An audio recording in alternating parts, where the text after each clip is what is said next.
जून 26 में net JRF का exam दे रहे हो ना? बढ़िया से तैयारी कर रहे हो, बढ़िया से रिवीजन चल रहा होगा, है ना?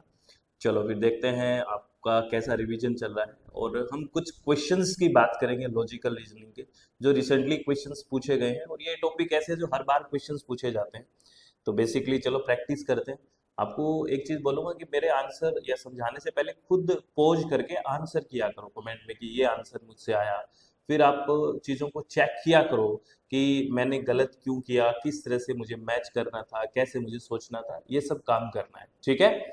हमारे सामने एक क्वेश्चन है कि which of the following statements are logically equivalent.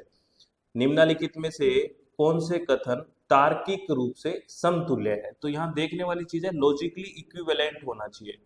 ये क्या मतलब होता है तार्किक रूप से समतुल्य का, यानी कि उनका जो, जब हम हिंदी में जैसे वेन डायग्राम या आरेख बोलते हैं ना, वो सेम बनना चाहिए।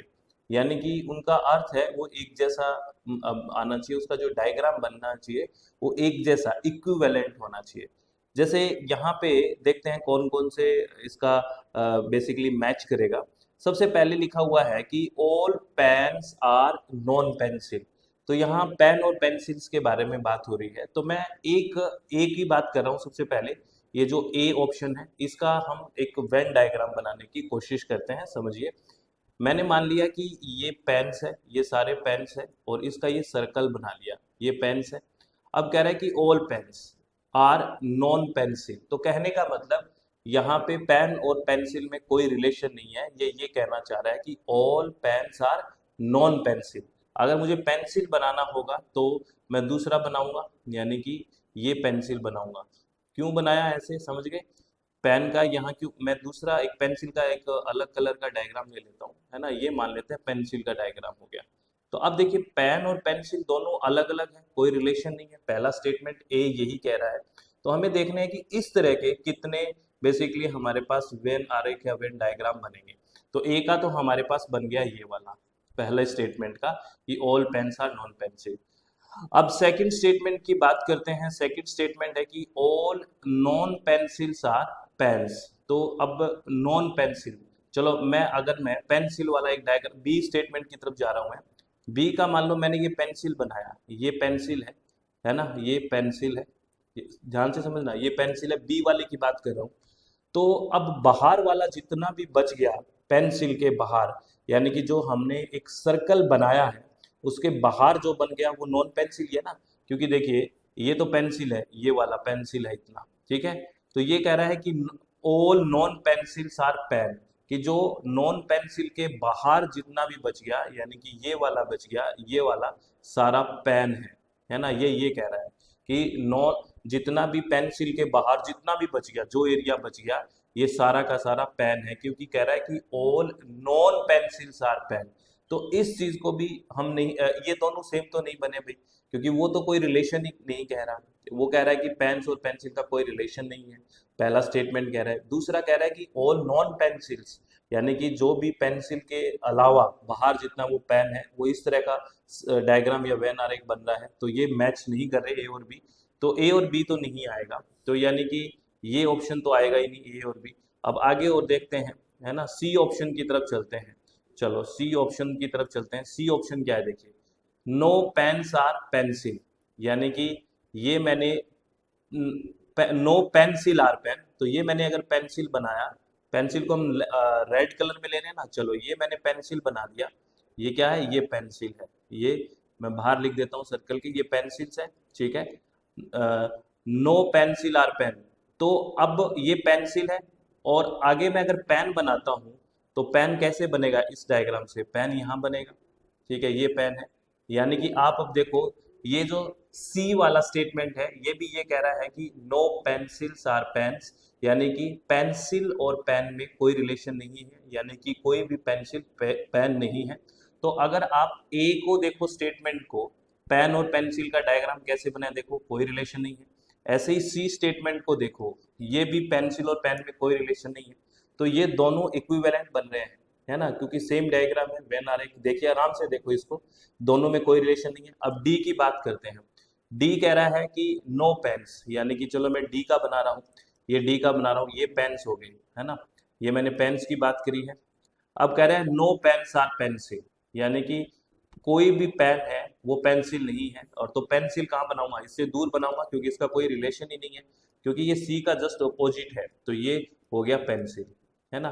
तो अब ये आप ए, सी और डी को देखिए, ये जो डायग्राम है वेन आरेख जो बना है वो बिल्कुल इक्विवेलेंट है कि नहीं, क्योंकि पेन और पेंसिल का इन तीनों में ए, सी और डी में कोई रिलेशन नहीं है, इसलिए इसका राइट ऑप्शन क्या हो गया, fourth option will be the right option. ऐसे क्वेश्चंस बहुत आते हैं, बहुत इजीली आप आराम से समझना, अगर ये आपको समझ में आया है कि नहीं मुझे बताना बढ़िया से, है ना। तो राइट ऑप्शन क्या हो गया, fourth option will be the right option, A, C और डी। ठीक है, कैसे है ये भी आपको बात समझ में आ गई होगी। अब मैं एक इन्फॉर्मेशन दे देता हूँ फ्रेंड्स, इससे पहले नेक्स्ट क्वेश्चन पे चलने से पहले, आपको पता है कि अपनी वेबसाइट है दैट इज www.swmg.in, और प्ले स्टोर में अपनी मोबाइल ऐप है दैट इज SWMG, और इनका लिंक भी आपको डिस्क्रिप्शन बॉक्स में मिल जाएगा। अभी जून सेशन के लिए हम पेपर 1 पढ़ रहे हैं, हिंदी और इंग्लिश दोनों माध्यम में, जिसकी ऑल की 10 यूनिट्स है, लाइव प्लस रिकॉर्डेड बैच भी है, ओनली रिकॉर्डेड बैच भी है, अगर आप विलिंग है तो ज्वाइन कर सकते हैं। और पेपर 2 इन्वायरमेंटल साइंस और पेपर 2 एजुकेशन पढ़ रहे हैं, अभी हमारा ऑफर चल रहा है 50% का, अगर आप विलिंग है तो आप ज्वाइन कर सकते हैं। तो ऑल द वेरी बेस्ट, बहुत बहुत शुभकामनाएं। अब नेक्स्ट क्वेश्चन के लिए चलते हैं। चलो नेक्स्ट क्वेश्चन क्या कह रहा है इसको देखिए, कह रहा है कि which of the following propositions are such that the truth of one, क्या कह रहा है ये देखना, that the truth of one entails the falsity of other but not vice versa. निम्नलिखित में से कौन सा कथन ऐसे है कि एक कथन के सत्य होने पर दूसरा असत्य सिद्ध होता है, परंतु इसका जो विलोम है वो सत्य नहीं है, यानी कि इस बात का अपोजिट है वो सत्य नहीं है। तो स्केयर ऑफ अपोजिशन की हम बात करते हैं, आप पढ़ते हो बहुत आराम से, ठीक है ना। उसमें हम एक डायग्राम से पढ़ते हैं, AEIO, याद है, AEIO, याद आया। AEIO के बारे में बात करते हैं। A फॉर ऑल होता है, आपको पता है। E नो होता है ना। I किसके लिए होता है, सम के लिए होता है, आपको पता है। और O किसके लिए होता है, सम नोट के लिए होता है। और यहाँ पे हम बात भी करते हैं कि सबसे पहले जो ये बीच वाली जो लाइन है वो कॉन्ट्राडिक्टरी, यानी कि A O और E I कॉन्ट्राडिक्टरी है, और A और E कॉन्ट्रेरी है। क्या है, कॉन्ट्रेरी।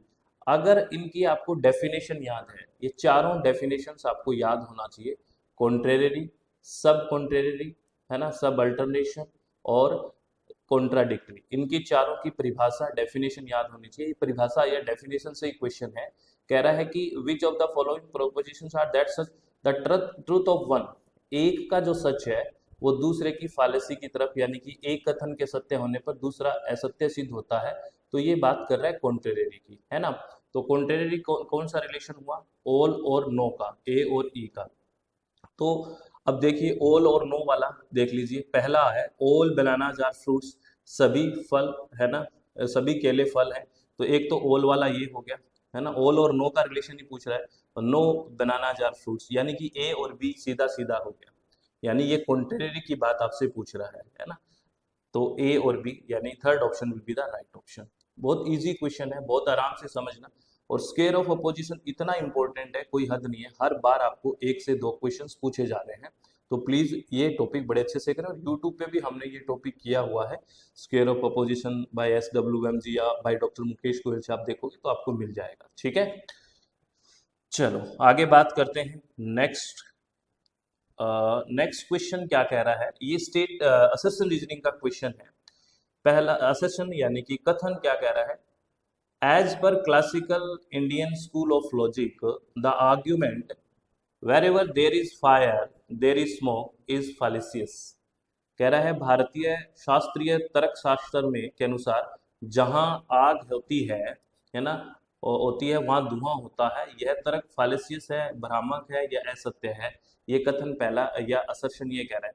तो ये बात बिल्कुल ठीक है, क्योंकि ये कह रहा है कि जहां जहां आग है वहां वहां धुआं होगा, ये फालिसियस है, बिल्कुल फालिस है, क्योंकि जरूरी नहीं है कि जहां आग हो वहां हर जगह धुआं हो। जैसे कोई रोड है वो बिल्कुल गर्म है, हीटर के तार बिल्कुल गर्म है, वहाँ फायर तो है बट स्मोक नहीं है।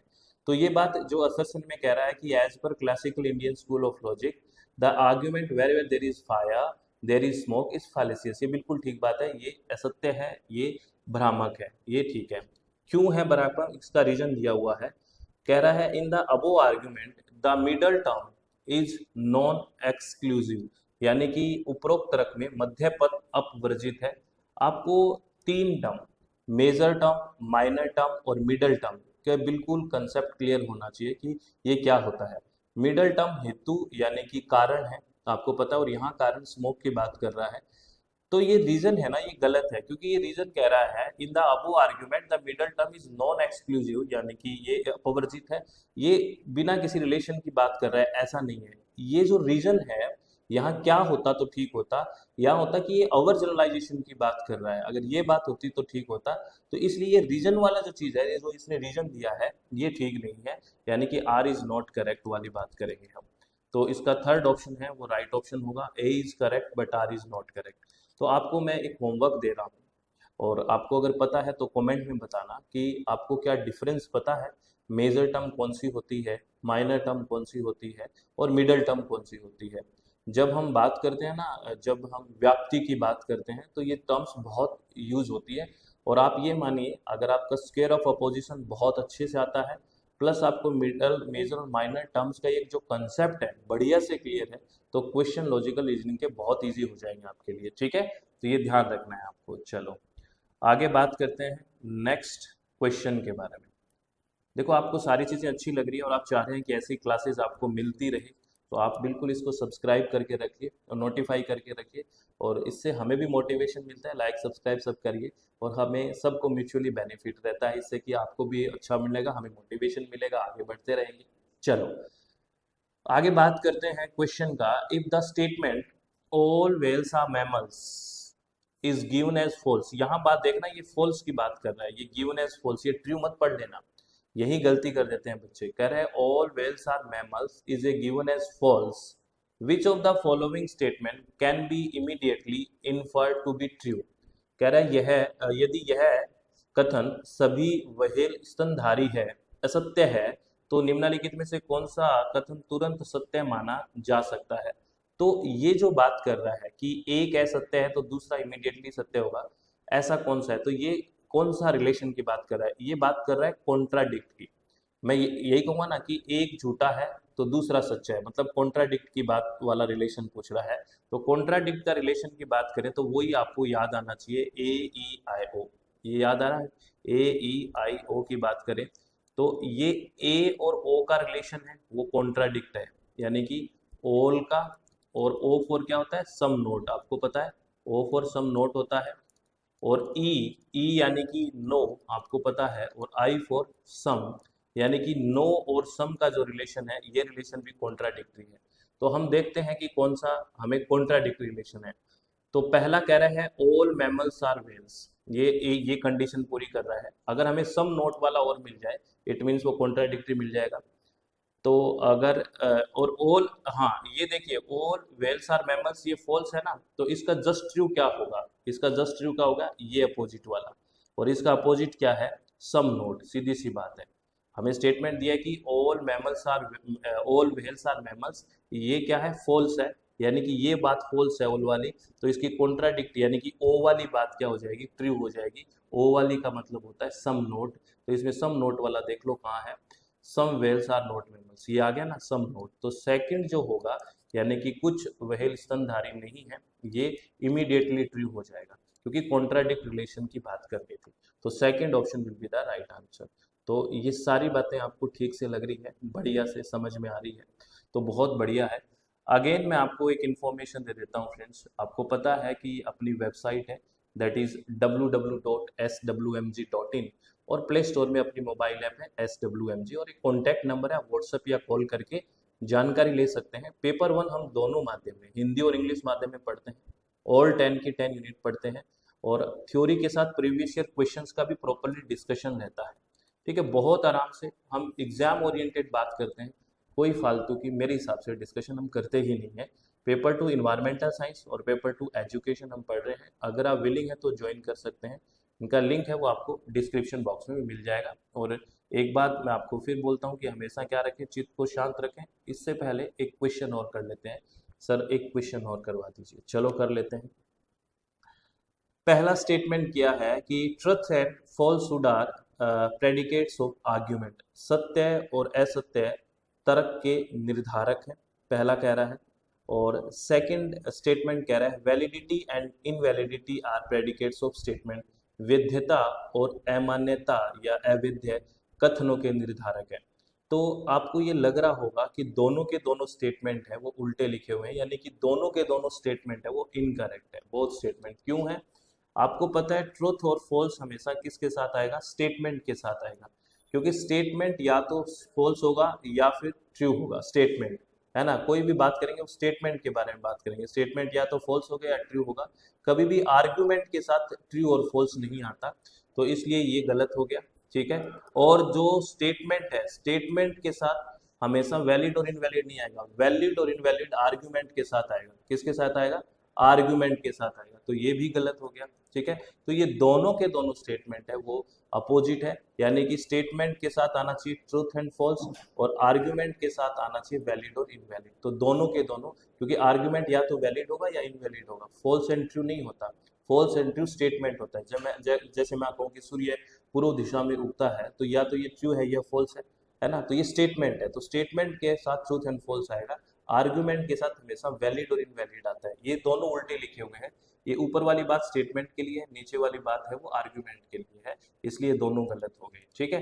तो right option both statement first and second are incorrect. तो अब आपको एक बात ये कि अपना चित्त शांत रखना है। अगेन मैं आपको याद करा रहा हूँ कि अगर आपको सब ठीक लग रहा है तो आप सब्सक्राइब कर दें और लाइक कर दें।